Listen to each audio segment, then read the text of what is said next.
দেখ, আমি যে সেন্ট্রাল কমিটির সাংগঠনিক সম্পাদক হিসেবে পদটা পাইছি, এই দায়িত্বটা আমার জন্য খুবই গুরুত্বপূর্ণ। আমি জানি আনিলার প্রতিও আমার একটা দায়িত্ব আছে। সেই জায়গা থেকে সবাই জানলেও আনিলা জানতে পারবে না যে আসলে এই শুভটা আমি। এদিক থেকে আমার একটা সুবিধা হয়েছে যে তোর নামও শুভ, তো আনিলা যাতে জানে যে এই শুভটা তুই।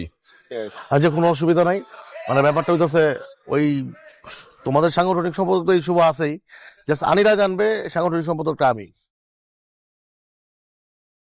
আনিল আসছে, ঠিক আছে। আচ্ছা, আমি শুনলাম ছাত্র ঐক্য সংগঠনের সেন্ট্রালের সাংগঠনিক সম্পাদকের নাম নাকি শুভ।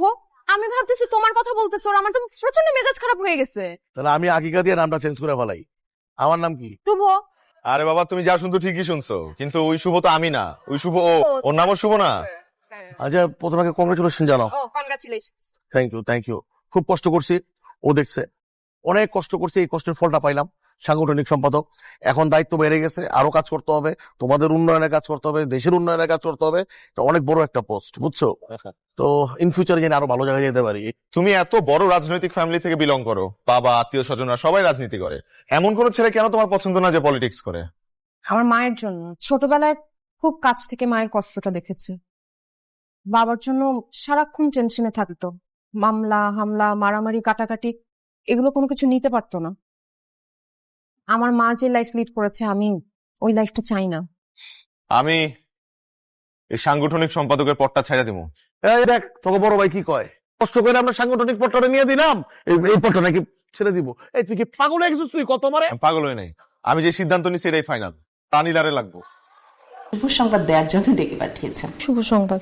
শুভ সংবাদটা হলো যে আমি আমাদের এলাকার একজন প্রভাবশালী নেতার ছেলের সাথে তোর বিয়ে ঠিক করেছি। বুঝলাম না, আমার বিয়ে আমাকে না জিজ্ঞেস করে তোমরা নিজেরা সব ঠিক করে ফেলছো।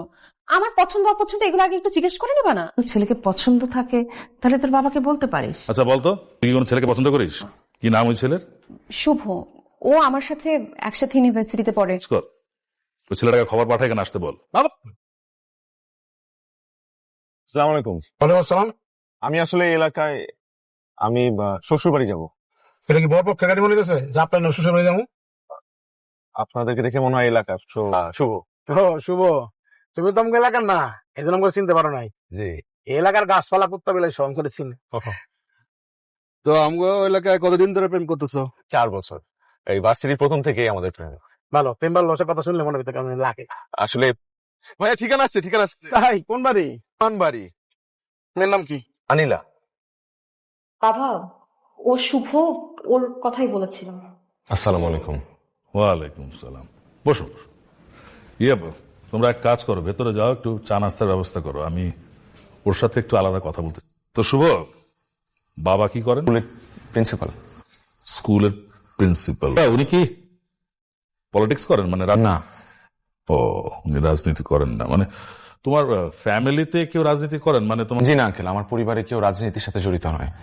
ও, তোমার ফ্যামিলিতে কেউ রাজনীতির সাথে জড়িত নয়, তাহলে তো তুমি একটু ভুল পথে হাঁটছো বাবা। কারণ আমি অনেক আগে থেকে ডিসিশন নিয়ে রেখেছিলাম যে আমার মেয়েকে আমি একটা স্ট্রং পলিটিক্যাল ফ্যামিলিতে বিয়ে দিব, বিকজ একটা পলিটিক্যাল ফ্যামিলিতে আমার মেয়েকে বিয়ে দিলে আমার পজিশনটা আরো স্ট্রং হবে। এটা ছিল আমার প্ল্যান। কিন্তু আঙ্কেল, আপনার মতের সাথে তো আপনার মেয়ের মত মেলে না। মানে আপনার মেয়ে কোন রাজনৈতিক পরিবারের ছেলের সাথে সম্পর্ক বা বিয়ে করতে চায় না, সেটা খুব স্পষ্ট ভাবে আমাকে অনেক। আঙ্কেল, আচ্ছা আঙ্কেল, একটা প্রশ্ন করি, বেয়াদবি নেবেন। দলের পক্ষে রাজনীতি করি না, বা আমার পরিবার কোন রাজনৈতিক পরিবার না, শুধুমাত্র এটার কারণে কি আমি আপনার মেয়েকে ভালোবাসতে পারবো না? মানে আমার কি ভালোবাসার কোনো অধিকার নেই? আপনি কি এভাবে বিচার করছেন? আমার সাথে কে আমাকে না জানায় চলে গেলা, তারপর ফোন অফ করে রাখছে, আমার সাথে একবার দেখা তো করে তারপর যেতা। হয়েছে কি বলবা? আমি কি করব? আমার কি করার ছিল ওখানে? তোমার বাবা, তোমার ভাইরা আমার সাথে যে ধরনের ব্যবহার করেছে, যে ধরনের আচরণ করেছে, আমি ওখানে আর কিভাবে থাকবো, আর কি বলবো? দেখো, আমি ওখানে গিয়েছিলাম তোমার বাবার সাথে কথা বলতে, রাইট? তোমার বাবা তো আমার কথাই শুনলো না। আমি এতবার করে বললাম যে আঙ্কেল, আমি আপনার সাথে একটু কথা বলতে চাই। তোমার বাবার আশপাশে মানুষগুলা যেভাবে অস্ত্র নিয়ে দাঁড়িয়েছিল, দেখো আমার হবে না এভাবে, বুঝছো? মানে আমার পরিবারের সাথে তোমার পরিবার কোনোভাবেই খাপ খাওয়ানো সম্ভব না। হোয়াট? আর সব থেকে বড় কথা, আমি চাই না আমার কারণে আমার ফ্যামিলি মেম্বাররা বিপদে পড়ুক। না, এটা খুব খারাপ করছে। আচ্ছা, আমি ঢাকায় এসে তোমার সাথে দেখা করতেছি। তুমি কেন শুভকে এরকম ভাবে অপমান করলে? তুমি নিজেই তো আসতে বলছো, তারপরে তার সাথে খারাপ ব্যবহার করার কারণটা কি? ব্যাপারটা খুবই সোজা। ওর একটা ফালতু ছেলের সাথে তোকে বিয়ে দেবো নাকি আমি? তোকে বিয়ে দেবো একটা পলিটিক্যাল ফ্যামিলি। কি কথা, পলিটিক্যাল ফ্যামিলি? মা, গাড়ি রেডি রাখতে বলবা, কালকে সকালে আমি ঢাকা চলে যাচ্ছি। কেন? আমার ইম্পর্টেন্ট পরীক্ষা আছে। ও ঠিক আছে, যা, তো তাড়াতাড়ি চলে আসো। নাটক করবি না, আমি খুব শীঘ্রই তোর বিয়ে দেবো। তাই বুঝতেছি না, তুমি এত ভয় পাচ্ছ কেন? ভয় পাওয়ার মতোই। তোমার ফ্যামিলি মেম্বার একটাও তো সাধারণ না, সবাই বাংলা সিনেমার ভিলেনের মতো, চোখ দিয়ে মানুষ মেরে ফেলতে পারে। দেখো, আমি তো ভয় পাচ্ছি না, তুমি কেন ভয় পাচ্ছ? তুমি কেন ভয় পাবা? তুমি তো ওই ফ্যামিলি থেকে বিলং করো, তোমাকে তো ওরা কিছু করবে না, করলে আমাকে করবে। আই নো, আমার বাবা, বিশু, শিশু ওরা একটু অন্যরকম, কিন্তু আমার মা তো একদমই ওদের মতো না। সেটা তোমাকে দেখলেই বোঝা যায়। তোমার মা আর তুমি একদমই অন্যরকম, ওদের মতো না। কিন্তু তারপরেও আচ্ছা, তুমি এই বিষয়টা নিয়ে এত ভয় পাও না, আমি তো তোমাকে ছেড়ে কোথাও যাচ্ছি না। আমার মাথা কাজ করতেছে না। দেখো, আমি তোমাকে ছেড়ে কোথাও যাচ্ছি না, বিয়ে করলে আমি তোমাকেই করব। হ্যাঁ বিশু ভাইয়া, বলো। এমনি অভিমান করে চলে গেলি, মানে বুঝলাম না তোরে আমি। শোন, মা অসুস্থ, হাইপার হওয়ার কিছু নাই, তুই চলে গেছস, ফোন টোন ধরতেছস না, এই কারণে মানে মা একটু অসুস্থ হয়ে পড়ছে। মা অসুস্থ মানে? মার সাথে তো আমার একটু আগেও কথা হলো, সুস্থই তো মনে হয়েছে। আচ্ছা, মাকে ফোনটা দাও তো। বললাম তো ঘুমাইতেছে, ডাক্তার আসছিল, যে স্লিপিং পিল দিছে, ঘুমাইতেছে। শোন, বাসায় আর তুই যেটা চাইতেছস সেটা হবে, সমস্যা নাই। আব্বা এখন একটু নরম আছে, মানে আমার এই অবস্থা দেখে আব্বা একটু, বুঝছস না? আচ্ছা ঠিক আছে, আমি কালকে সকালের মধ্যে চলে আসতেছি, কিন্তু আমি আসলে যদি আবার বাবা। আসি, আমরা ভাইরা কি মারা গেছি নাকি? আচ্ছা ঠিক আছে, আমি কালকে আসতেছি। হ্যাঁ, আয় শঙ্কর, হ্যাঁ শঙ্কর। আসি বস। বস, আমি বুঝলাম না, তোর রনির শালিশিটা যাচ্ছে। বস আপনি তো অর্ডার দেন। আমি অর্ডার না দিলে তো যাবি না, শিশু গেছে। আপনি লেগে তো জায়গায় বসে শালিশি করবি, আর যদি তোমার টাকা না দেয় 2 লাখ নগদ সব ফেরত দিয়ে আসবি। ঠিক আছে বস। হ্যাঁ মনে আছে? ঠিক আছে বস। যা। কেন দে, তোর মনে আছে? কি ভাই? কি ভাই, কটা চুরি করছিস তাহলে? কোন তেলে? তাহলে কটা চুরি করছিস? তোর নামে তো প্রতিটা পাম্প থেকে আমার কাছে বিচার হয়েছে। তোরে মনে কর 1000 টাকা করে তুই 300-200 করে পাম্প করছ না? বস, কে কইছে সব কথা আপনারে? কে কইছে আমার কাছে? আমার কাছে পাম্প থেকে খবর আছে, তোর পাম্প বানানো তাই করে ফেলাম, তোর তেল পাম্প 400 টাকা। সত্যি কথা বল। বল। বন্ধু না আমার বস, 3টা বউ কেমনে খাওয়ামো? যে বেতন দেন এই দিয়ে আমার পেট চলে, আরো 3টা পেট, লগে 2টা বাচ্চা। 3টা পেটা তোর, 3টার 3টা, তুই একলাই তো 6টা। বস এরপর তো উল্টা পাল্টা করবি, বিচি বস, যা হয়েছে মাফ করে দেন, যা, আর হইব না। যা। চৌধুরী সাহেব, তার মতো একটা প্রতিষ্ঠিত রাজনৈতিক পরিবারে আমার মামুনিকে তুলে দিতে পেরে সত্যি আমি আনন্দিত। আশা করব যে আমার মেয়ের সঠিক সম্মান আপনার রক্ষা করবেন, তার যত্ন নেবেন। বিআই সাহেব, আমি সম্মান পেতে অভ্যস্ত, দিতে অভ্যস্ত।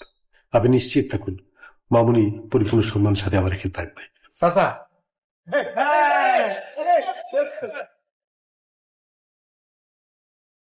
আস্তে তারা আমরা ইলেকট্রনিক মিস্ত্রি, ওই যে মরিচাবাদ চেক দিবার আইছি, যদি আবার বাতি না চলে এর লেগা।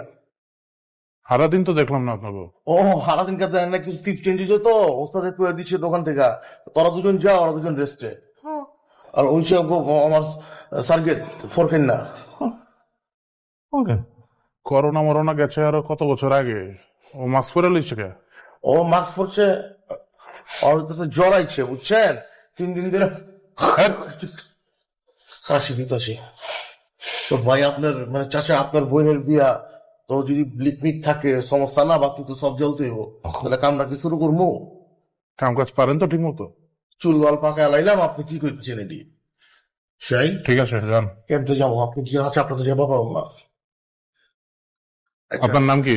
আমার নাম বল্টু। ওই যে বিড়ি সিগারেট কামো করে টেকা না থাকবো ক্যান্সার হয়। আচ্ছা, বউ রুমটা কোন সাইডে? উপরে যান, জয় আদার বাম পাশে।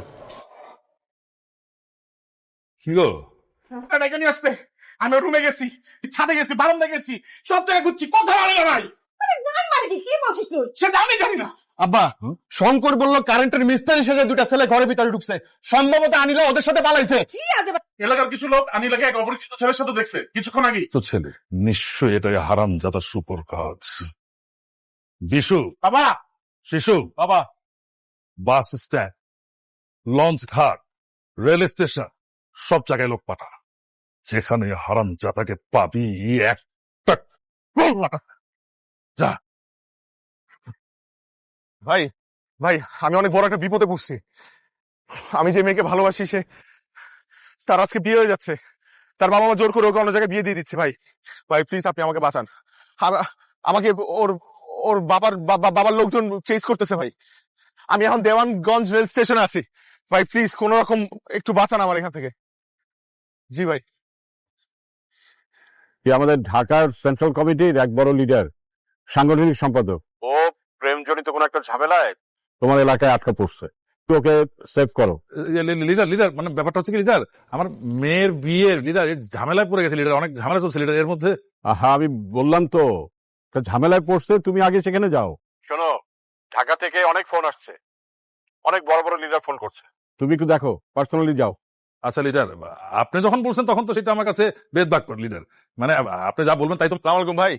হ্যালো, হ্যাঁ হ্যাঁ হ্যাঁ হ্যাঁ, আপনি মানে তুমি নিশ্চয়ই ওই ছাত্র ঐক্যের কেন্দ্রীয় কমিটির সাংগঠনিক সম্পাদক বলছো তাই না? হ্যাঁ, মানে আমার লিডার মানে আমাদের এলাকার এমপি সাহেব তোমার নাম্বারটা দিল। তুমি বোধহয় কোনো একটা ঝামেলায় জড়িয়ে পড়েছো, মানে কোথাও একটা বিপদ হয়েছে না? আচ্ছা তুমি এখন কোথায় আছো বলো তো? জি আমি দেওয়ানগঞ্জ রেল স্টেশনে আছি। আচ্ছা আচ্ছা ঠিক আছে তুমি ওখানে থাকো, আমি এক্ষুনি আসি। আমি এসে তোমাকে ওখান থেকে সেভ করে নিজে তোমাকে নিরাপদ জায়গায় পৌঁছে, কোনো টেনশন করবে না, তুমি থাকো। জি জি ধন্যবাদ। কি বললো? এলাকার সব থেকে বড় যে তাকে ফোন দিচ্ছি, সে আসতেছে, চিন্তার কিছু নাই।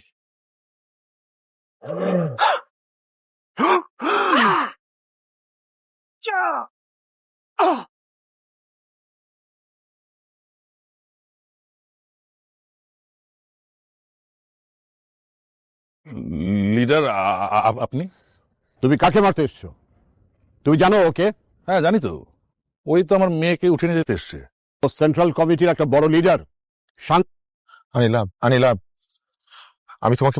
আচ্ছা এই কথাটা তুমি আমাকে কখনো বলনি কেন? ঢাকা থেকে বহু লোক আমাকে ফোন করেছে শুধু ওকে সেভ করার জন্য, আর তুমি কিনা ওকে মারতে এসছো। কেন লুকিয়েছো তুমি আমার কাছে কথা? আপনার মেয়ের জন্য।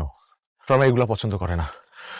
আপনার মেয়ে আমাকে স্পষ্টভাবে বলে দিয়েছে যে সে কোনো রাজনৈতিক পরিবারের ছেলের সাথে সংসার করবে না, জীবন কাটাবে না। মাকে সারাটা জীবন কষ্ট পেতে দেখেছে।